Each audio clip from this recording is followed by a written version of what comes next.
Hearing to ng mga pulis na ayaw magsalita. Nawalan po kami ng trabaho. Opo. Nawalan trabaho. Wala po kami trabaho. Nawalan po kami ng trabaho, Sir Rapi. Balita ko meron na kayong TVJ dito sa TV5. Meron na kayong bagong tahanan. Ako, sila po yun. Huwag po kami. Hindi kasama.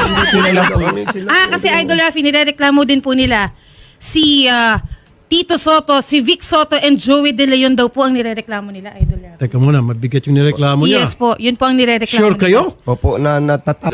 Pero kapag nag-taste po kayo for 1 year na walang sweldo, ano sinasabi ng family nyo? At that time siguro mga binata pa kayo. Ang maganda kasing timing noon, nung panahon na yun, 1979, di ba? Hanggang 1980, di kami.